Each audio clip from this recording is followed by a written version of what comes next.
Ciao, ciao.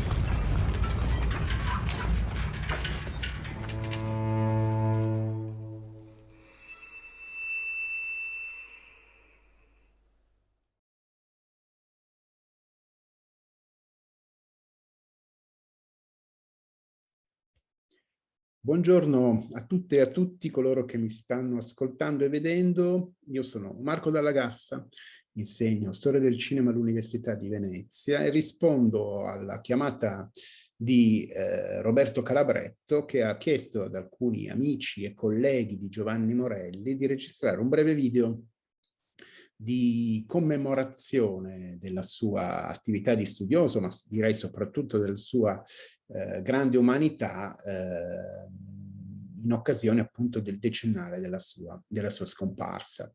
Come ho già detto al telefono a Roberto, io non vi racconterò un aneddoto su di lui, anche perché quando lo frequentavo, quando lo conoscevo, diciamo negli anni zero di questo secolo, io ero ancora un precario della ricerca, ero un docente a contratto che quindi frequentava abbastanza saltuariamente le aule e i corridoi del Dipartimento di Ca' Foscari.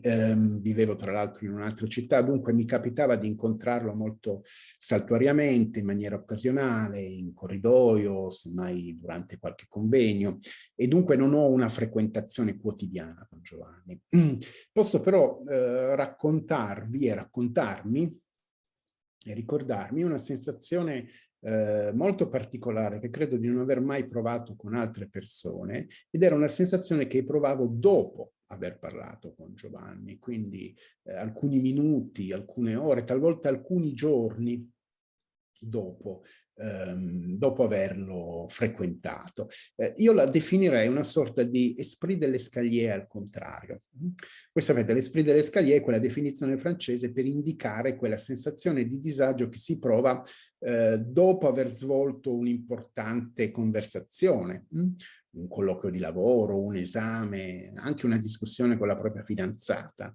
Ti accorgi di non aver detto delle cose, di esserti dimenticato degli argomenti da affrontare, oppure di aver potuto fare una battuta, una citazione brillante, cioè ti accorgi che la tua performance, diciamo, discorsiva non è stata all'altezza di quello che poteva essere, dunque provi una sorta di disagio. È normale, le discussioni non sempre seguono, no?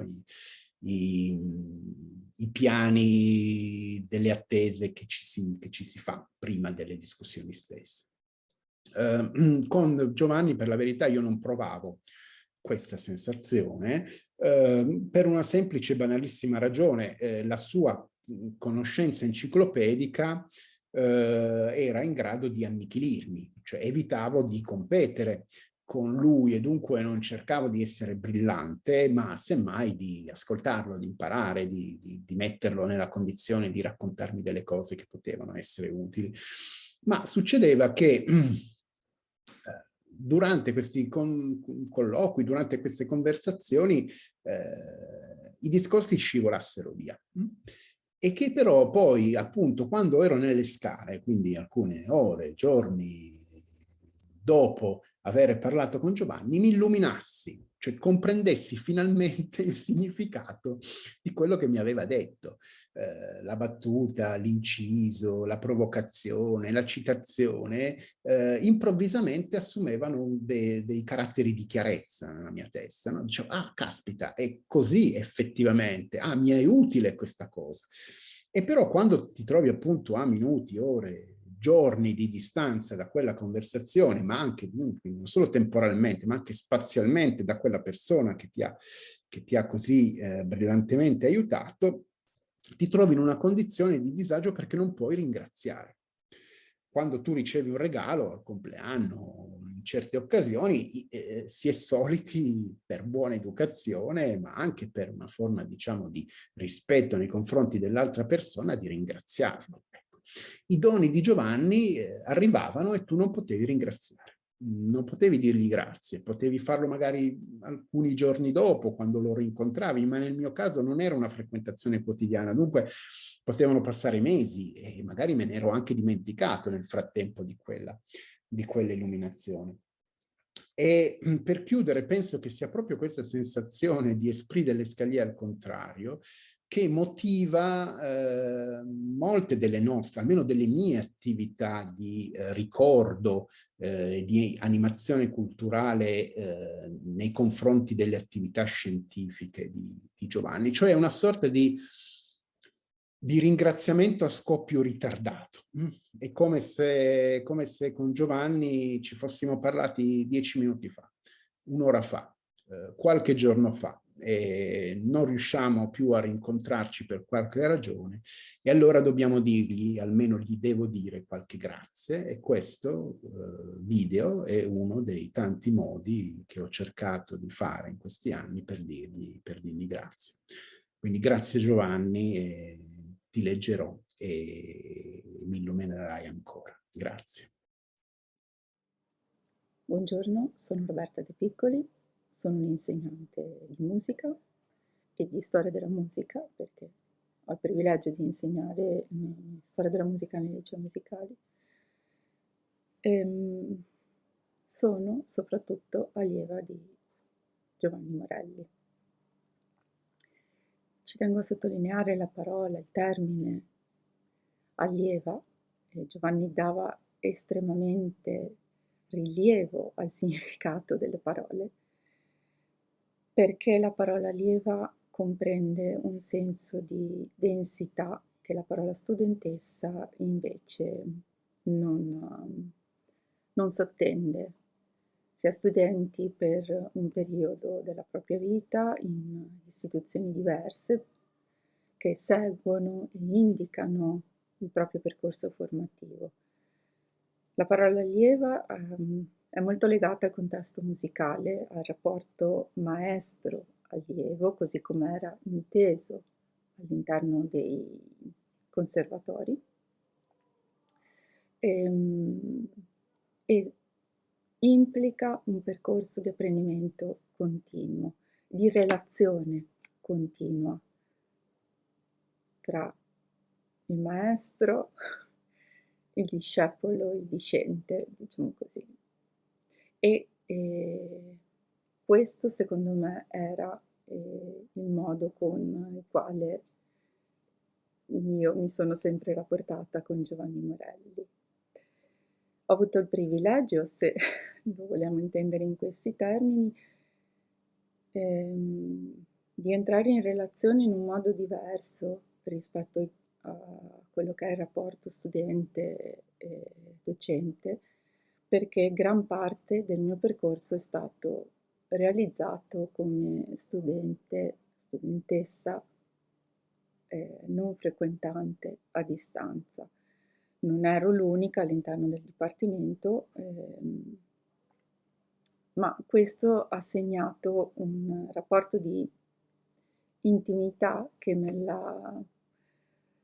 ha prospettato la persona Giovanni Morelli anche in questa figura molto paterna, diciamo così, quindi un padre sicuramente intellettivo, ma anche sotto il punto di vista affettivo, perché l secondo la teoria dei neuroni a specchio, che piacevano tanto a Giovanni Morelli, il rapporto di empatia che si costruisce tra chi intraprende un percorso di studi e chi si appassiona a questo percorso di studi con il suo maestro è determinato da una relazione che ha una base anche affettiva.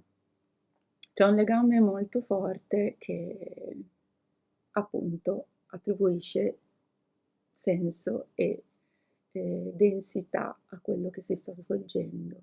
Stimola la curiosità, stimola le domande, stimola il dialogo. A testimonianza di questo, vorrei non soffermarmi su dettagli particolari di cui potrei sui quali potrei dilungarmi tantissimo, ma tengo a sottolineare quanto importante fosse per Giovanni Morelli la docenza, il rapporto con i suoi studenti, la trasmissione di questa conoscenza che era davvero grande e infinita e lo strumento di comunicazione diverso per ognuno di loro. Per quanto riguarda me, ad esempio, procedeva per enigmi e come questo funzionava tantissimo, perché io avevo bisogno di riflettere tanto a lungo, l'enigma mi aiutava a trovare le domande che erano specifiche per il mio percorso. Non era difficile, Giovanni Morelli, come molti hanno sostenuto, era complesso. E come dice Gianni Rodari, non si deve temere la difficoltà. La difficoltà deve essere uno stimolo, appunto, per l'apprendimento. Questo perché aveva un grande rispetto per i suoi studenti e non li sottovalutava mai. Pensare che la difficoltà non sia un grado da affrontare nel percorso di apprendimento è abbastanza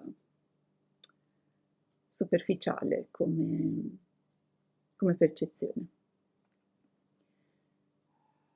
Uno dei percorsi che per me sono stati estremamente significativi è stata la partecipazione a uno dei corsi internazionali di alta cultura alla Fondazione Cini, intitolato Infanzia, mito, culto, consumo. Questo perché Giovanni Morelli non era solo un docente universitario, era un organizzatore culturale attivo a 360 gradi per tutta la popolazione della città nella quale viveva. All'interno di questo corso conobbi tante persone, studiosi, ma anche studenti, ex studenti che erano all'interno della costruzione di un proprio percorso di persone adulte.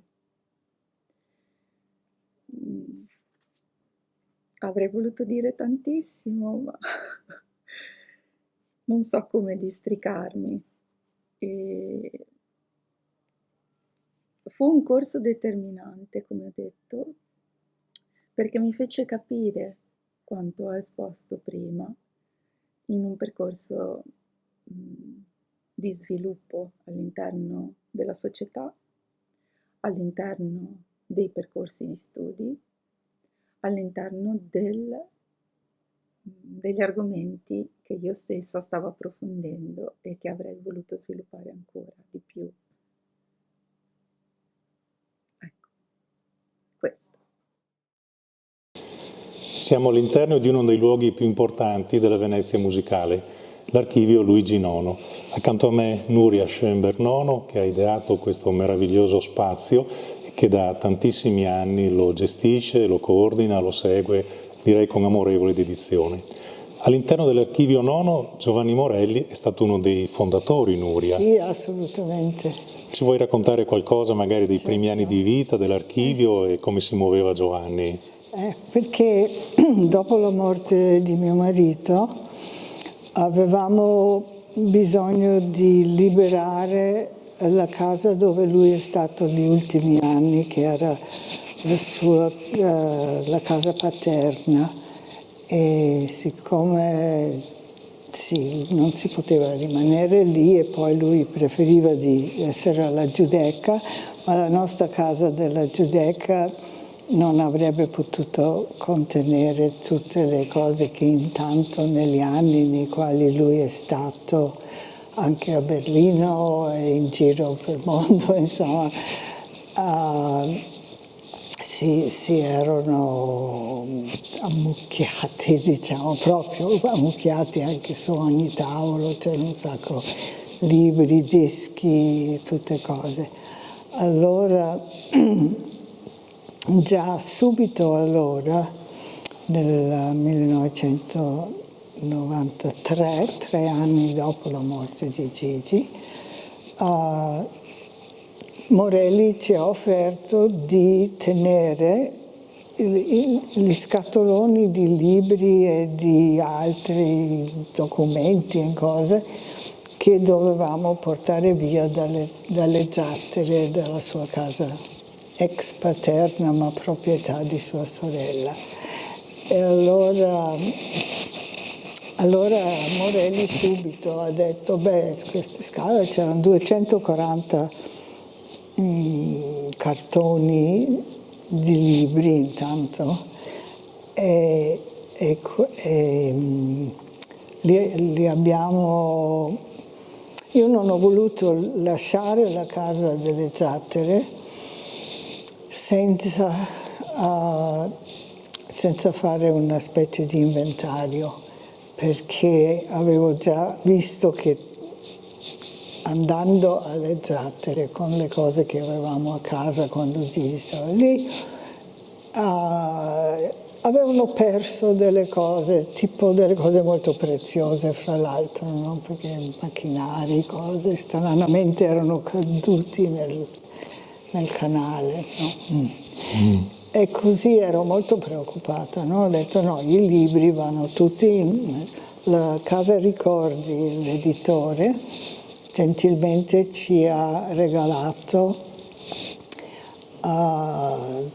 credo 250 scatole di cartone per i libri, e in un periodo di 2 o 3 settimane, con l'aiuto di amici che venivano da Venezia naturalmente anche, ma da Cacciari alla donna di servizio della casa lì, cioè proprio tutti venivano ogni giorno dalle 9 di mattina fino alle 5 del pomeriggio, stavano lì e facevano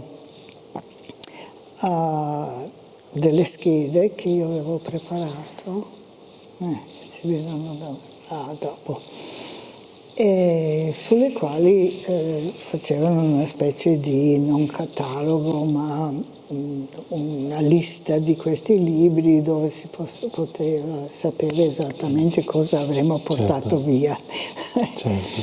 E questo è stato molto utile e sono molto divertenti perché ne ho ancora un pacco così, con tutte queste scritture diverse, no? Certo. Perché venivano studenti, amici, persone che passavano per Venezia, tutti ci hanno aiutato, sono state 20 persone.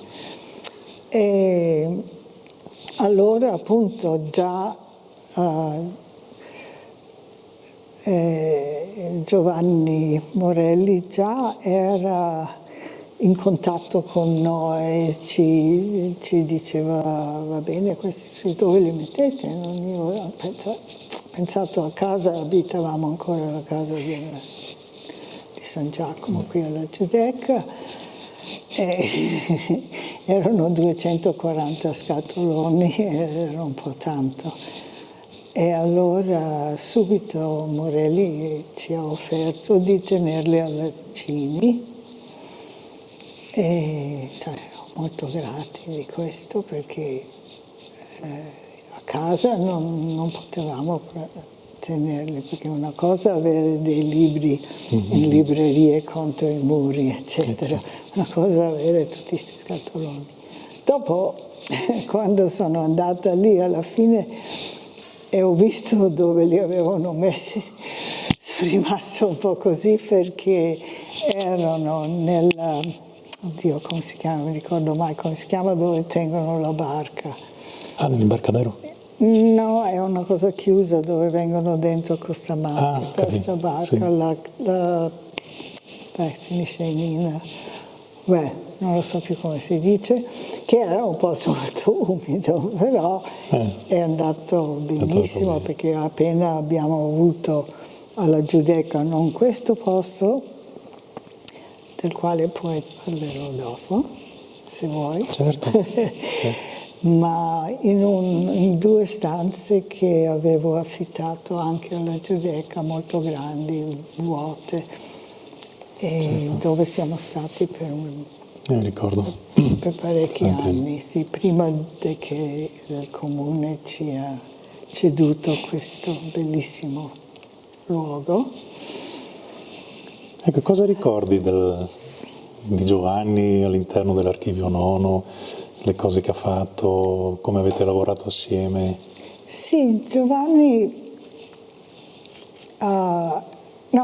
intanto era sempre pronto a darti un aiuto, per esempio, con le cose piuttosto, non so, per fare una domanda. Lui ti dice, guarda che c'è una domanda di soldi per fare questo fai così, scrivi là, così, perché lui sapeva tutte queste cose. Poi col contatto con l'università ce l'ha tenuto e abbiamo avuto anche una collaborazione? Sì, abbiamo avuto una specie di collaborazione e questo anche ci è stato molto utile, soprattutto all'inizio, che ci volevano dei contatti anche in giro per la città. Poi ovviamente restano le cose che ha scritto anche sin dall'inizio, no? su Nono e sulle cose sue. No, perché lui conosceva bene Gigi e Gigi lo stimava moltissimo, anche per questa sua enorme curiosità di conoscere tutto. A me mi fa una cosa un po' ridicola così, però io sono rimasta veramente, meravigliata, che a un certo momento vado a trovare soprattutto sua moglie, perché la conoscevo bene, e dopo vedo sul suo pianoforte uno spartito, e non so mai in italiano spartito, partitura, quello che è, comunque, di un'operetta, diciamo, di Gilbert and Sullivan, che erano questi 2 inglesi, uno faceva il testo, l'altro la musica, e nei paesi di lingua inglese tutti li conoscono, no? E sono delle cose con testi che sembrano solo un divertimento, però hanno sempre anche qualcosa di politico, no? Sì. Che, non so, la regina, la presa in giro, questo è una cosa vecchia.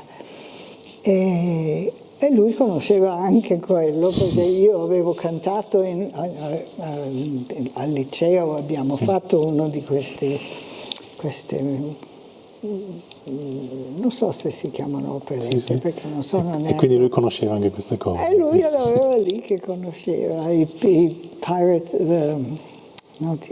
Pirates of Penzance. Mi ha sorpreso molto. Ma conosceva tutto, no?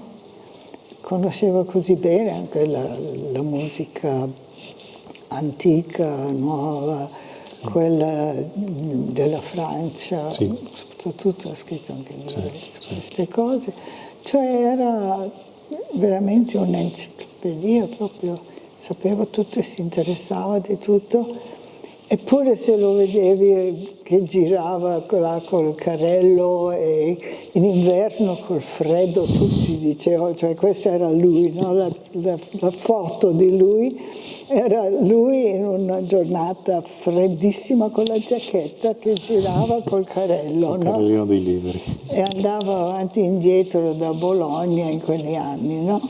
No? E portava lì le cose da lavare, i suoi vestiti da lavare, poi tornava indietro tutto perfetto, magari qualche libro in più, qualche studio che aveva fatto.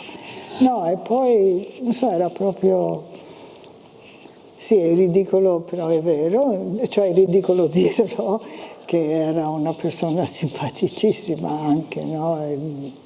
Caloroso, carino, buono, sì, veramente. Sì. È disponibile per qualsiasi cosa.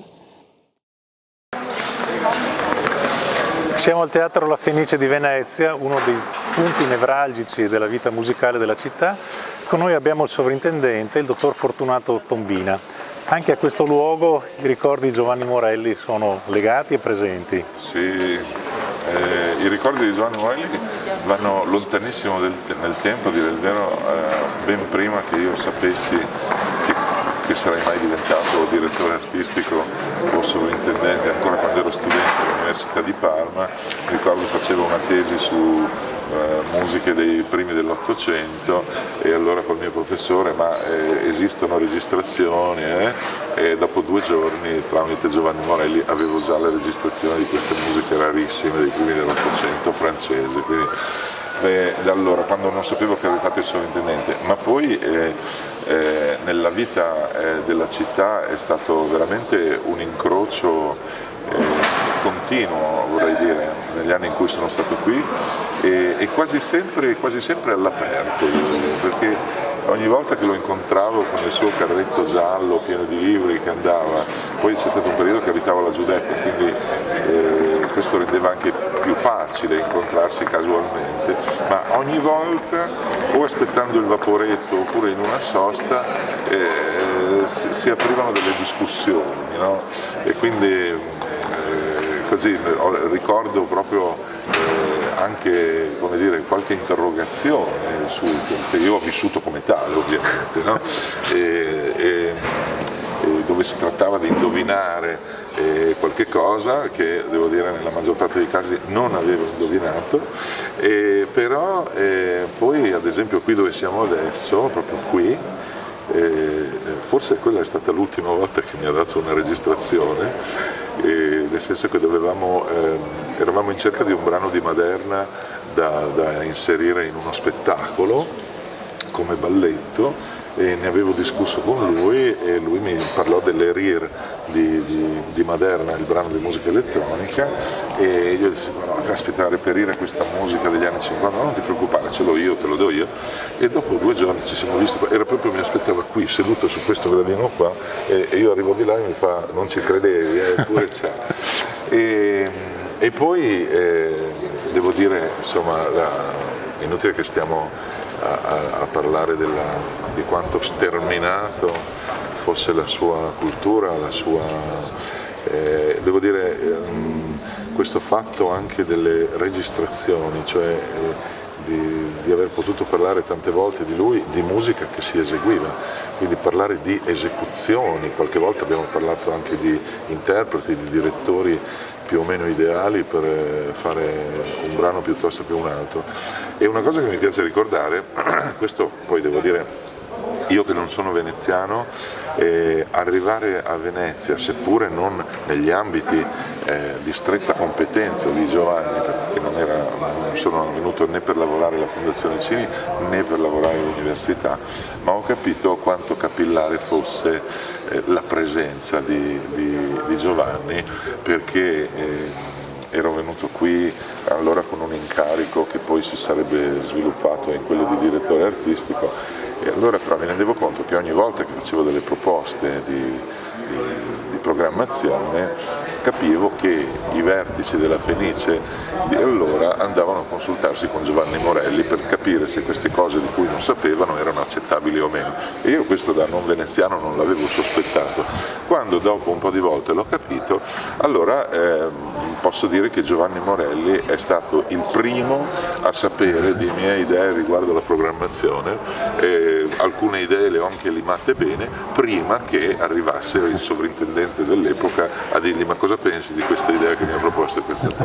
E questo devo dire, quindi soprattutto per certi ambiti di repertorio, proprio da qua mi piace dire che la testa e lo zampino di Giovanni ci sono stati, e lo dico veramente con profondo piacere e nostalgia, soprattutto, ripeto, per tutta questa cosa che lui aveva, questa cosa di registrare le cose di notte quando sapeva che venivano trasmesse alla filodiffusione, proprio per la musica dal vivo, per la musica poi a portare dal vivo al pubblico quelle che erano idee che venivano fuori nelle discussioni. Buongiorno, mi chiamo Lorenzo Scremin e ho avuto il professor Giovanni Morelli come mio docente negli anni universitari trascorsi a Ca' Foscari, Venezia. Ho molti ricordi e tutti piacevoli che riguardano il professor Morelli, ma vorrei portare alla mia memoria perlomeno, e condividerla con voi, ciò che avveniva durante le nostre lezioni, che, se non ricordo male, all'epoca si svolgevano nella sede di Ca' Bonvicini, nelle prossimità di San Polo. Dunque, per le lezioni il professore ci chiamava sempre attorno alla cattedra, quindi noi ci disponevamo con le sedie e avevamo la possibilità di interagire con lo sguardo, oltre che con il professore, anche con noi studenti, in maniera tale da poter recepire le nostre reazioni e le nostre espressioni in tempo reale. Non eravamo in molti ovviamente, ma un numero adeguato per poter stare attorno alla cattedra. Il professor Morelli ci conosceva tutti, ma non ci conosceva per modo di dire, ci chiamava per nome, sapeva dei nostri particolari della nostra vita, era molto interessante questo e atipico.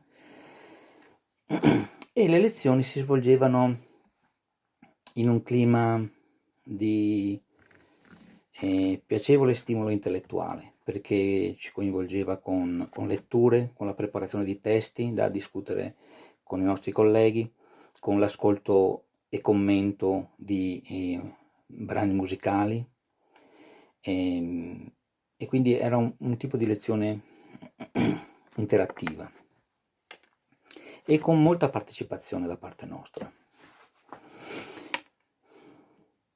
Ciò che distingueva le sue lezioni era il fatto che lui ci stimolava intellettualmente con delle domande che non erano mai banali, anzi al contrario, erano domande argute, che avevano l'effetto di entrare in noi, depositarsi e iniziare un processo interno di elaborazione, di pensieri che si sviluppavano nella direzione di una ricerca accademica che per molti di noi è tornata utile anche dopo con il proseguo dei percorsi accademici. Per esempio, una cosa che mi colpì all'epoca è che le lezioni con il professor Morelli si svolgevano, come ho appena detto, in un clima abbastanza disteso e sereno, e anche la terminologia che veniva usata era accessibile, era scorrevole appunto, e ciò strideva abbastanza con i suoi testi, perché tutte le volte che ci siamo imbattuti in elaborazioni di suoi scritti o riassunti per poterli esporre in classe di suoi testi, lì ci si trovava di fronte a una scrittura, diciamo, abbastanza ostica, e questo colpiva un po' conoscendo il docente. Inoltre vorrei concludere dicendo che non si atteggiava mai con noi studenti, non aveva quell'aria di alcuni docenti che sembrava vivessero nella torre eburnea, no, era molto vicino a noi e dimostrava la sua vicinanza anche aiutandoci veramente con tutte le faccende inerenti alle pratiche burocratiche delle segreterie, i timbri, e gli attestati, e i documenti di qua e di là. E quindi per tutti questi motivi era impossibile che passasse inosservato un docente del genere, tanto è che ricordo molto chiaramente che noi tutti provavamo un sincero affetto verso il professor Morelli, ed era una cosa abbastanza inconsueta, ma di vero affetto trattavasi, e per questo ci manca molto. Ricordare il grande professore Morelli per me è un grande onore. Come docente a contratto in discipline di teoria, analisi compositiva e musicologica, per me è stato una guida, un riferimento fondamentale. E lo ricordo per 3 aspetti. Il primo, la sua grande apertura nei confronti dei linguaggi espressivi. Il secondo è l'inserzione della grammatica compositiva, della prassi, della pragmatica, proprio tecnico-compositiva, nell'ambito dell'asse musicologico. Il terzo invece sono le sue pubblicazioni, dove ci sono questo indagare molto originale relativamente ai perché disciplinari artistici. Il primo, come accennavo prima, è quindi quello dei linguaggi relativamente all'espressività. Ho visto una grande trasversalità in Morelli nell'ambito dell'aspetto filosofico, teatrale, compositivo, storico, filosofico, eccetera, in cui riusciva a creare una linguistica comune anche nel tradurre queste concettualità. Il secondo invece è la composizione, che era a contatto appunto con i grandi compositori del tempo come Berio, eccetera, vedeva questa pragmatica, questo aspetto diciamo così analitico-tecnico nella storia della musica e nella contemporaneità e nella proiezione verso il futuro. Il terzo invece mi ha insegnato appunto come nelle pubblicazioni, nelle ricerche, negli scritti si mette in evidenza questo aspetto relativo all'originalità dei perché, dei saperi, trasversali anche quelli, nell'ambito dell'aspetto sia artistico che scientifico. E quindi per questo io lo ringrazierò sempre per il suo grande insegnamento sia umano che accademico e artistico. Grazie, grande professor Morelli. Buongiorno a tutti, vi ringrazio per avermi invitato a parlare sul professor Giovanni Morelli.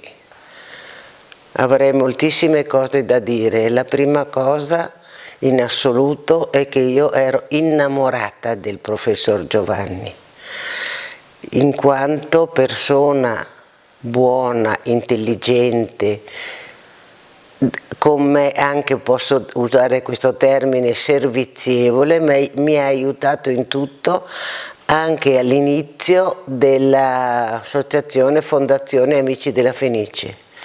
Veniva a tutti i nostri consigli e la cosa che ricordo più, diciamo, piacevolmente, lo vedevo arrivare trainando un carretto con i libri, perché dopo andavo all'università.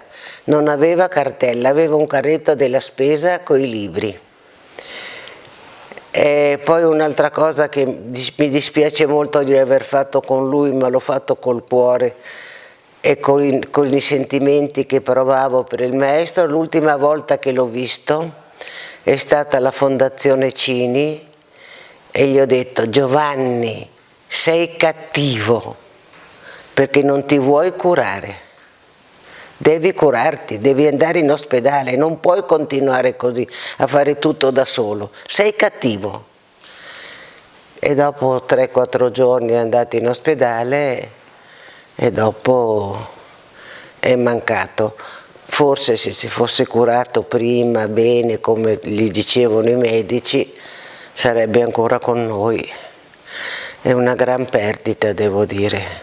Proprio io lo amavo moltissimo e penso che anche lui avesse un po' di, come si suol dire, non di riguardo, ma di confidenza, diciamo, con me. Anche molta confidenza, perché io gli chiedevo delle cose importanti, lui mi aiutava, mi rispondeva, veniva a casa, era proprio un vero amico. Non c'è giorno che io non lo pensi.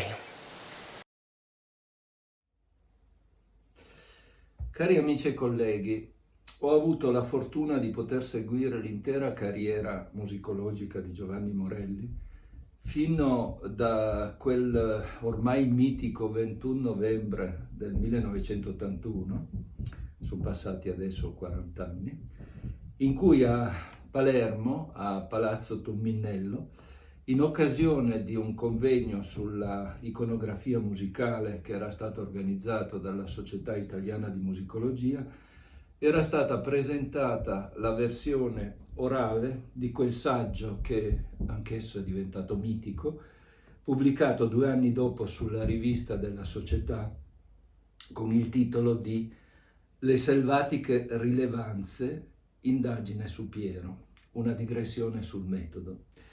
Nel momento in cui i musicologi a congresso stavano cercando di innestare la scienza iconografica sull'albero già frondoso della musicologia, l'intento di Giovanni era di mettere in dubbio e in crisi la possibilità di fondare una scienza iconologico-musicale basata sul principio della rilevanza musicale della rappresentazione. E il dubbio veniva instillato nella coscienza con un'ironia graffiante che già trapelava dagli esempi che lui aveva scelto e che aveva proiettato e illustrato. E esempi che componevano una sorta di bestiario molto particolare, il rinoceronte di Dürer, un ibis che si fa il clistere, un elefante che si suona la proboscide e via discorrendo. L'ironia che metteva in discussione le certezze delle discipline musicologiche o degli orientamenti euristici che si stavano via via costituendo fu l'arma dialettica decostruttiva di cui si servì Giovanni Morelli nel corso di tutto il suo itinerario critico e speculativo. Un'ironia che già trasudava dai titoli dei suoi saggi. Ognuno di essi meriterebbe un commento critico, ma dato il tempo limitato assegnato ad ognuno di noi per rievocare qualche ricordo legato a Giovanni in occasione del 10° anniversario della sua scomparsa, mi limiterò ad una semplice elencazione di titoli che già da soli, in quanto tali, mi pare che compongano un profilo della sua personalità critica e letteraria. Nel far ciò mi sono ispirato ad un monumento letterario della cultura novecentesca francese che, questo lo so per certo, Giovanni conosceva ed amava, il Je me souviens di Georges Perec, che una trentina d'anni fa qui a Parigi ebbi la fortuna di ascoltare dalla viva voce di Sammy Frey, che lo eseguiva pedalando su una bicicletta ancorata al pavimento. Io non ho una cyclette qui a casa e la mia voce non è certo quella di Sami Frey, ma l'intenzione è simile a quella di Perec, e cioè ravvivare attraverso la semplice citazione di titoli, in questo caso, il ricordo. Il ricordo, in questo caso, di una produzione musicologica di altissima valenza critica. La nostalgia che sempre accompagna questo tipo di ricordi e di operazione non è soltanto mitigata dall'ironia che trapela dai titoli, ma anche dal fatto che il pensiero critico di Giovanni Morelli, in un'epoca di nuovi manierismi, di nuove mode, di nuove convenzioni, di nuovi accademismi, mi pare che sia più attuale che mai. E dunque vado a cominciare la lettura di questa coroncina di titoli che già da soli, senza commenti e chiose, compongono un profilo dello stile letterario e auristico di Giovanni Morelli, nel senso di Georges-Louis Leclerc de Buffon, le style è l'homme même. Farò precedere la citazione, la lettura e la citazione di questi titoli dall'anno in cui sono stati pubblicati e così in una successione che va dagli anni '80 fino alla sua scomparsa.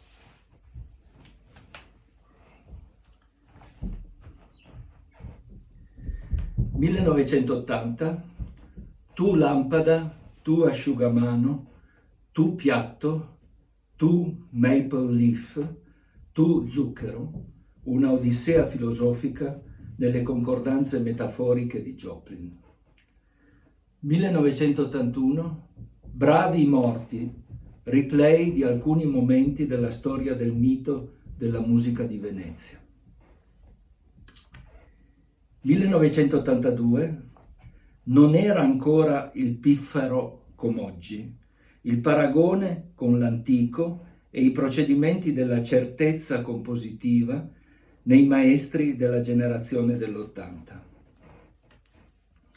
1983, una congiura d'autore per salvare un cantore, le peripezie immaginarie di Stradella nell'immaginario parigino dei tempi di Luigi Filippo.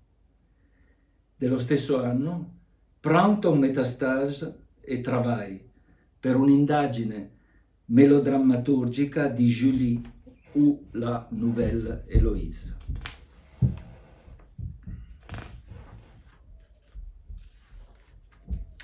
« 1986, Faire un enfant à la Charpentière, osservazioni sull'ultimo dei ritorni, ritorno a Bach. Dello stesso anno, Musica Shaker, il dono di essere semplice senza sapere di non esserlo.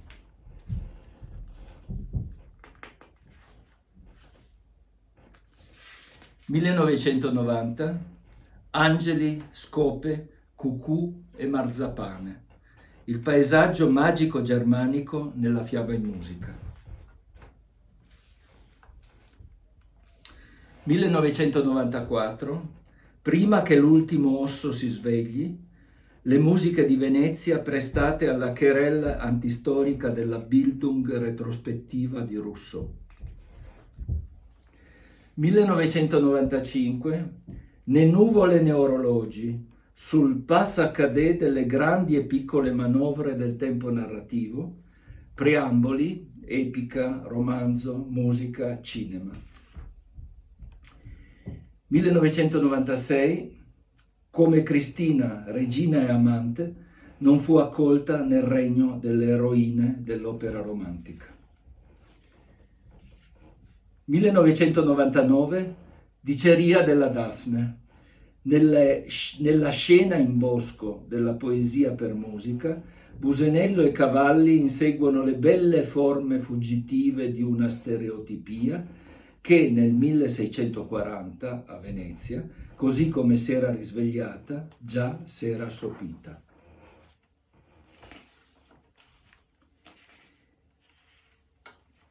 2001, Meki, Messer, Nino Rota è la quarta persona singolare del soggetto lirico.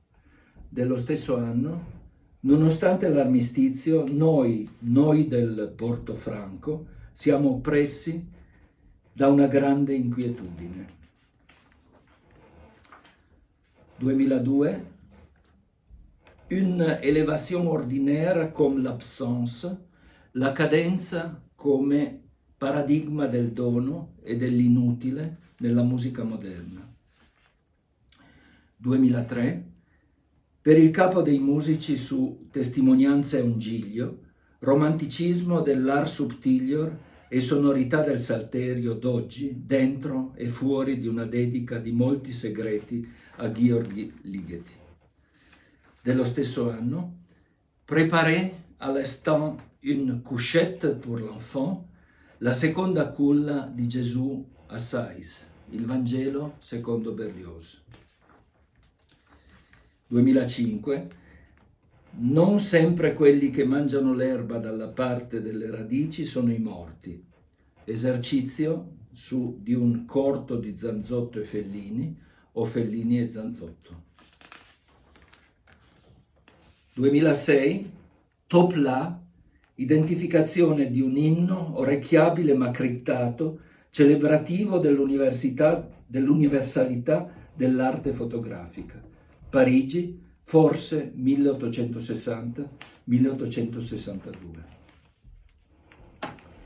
2007, Hello Mr. Fogg, il giro musicale del mondo in 52 sabati. Id est armonia celestis seu melodie musice per decursum totius anni adibende ad cultum humane voluptatis ac Veneziarum civitatis.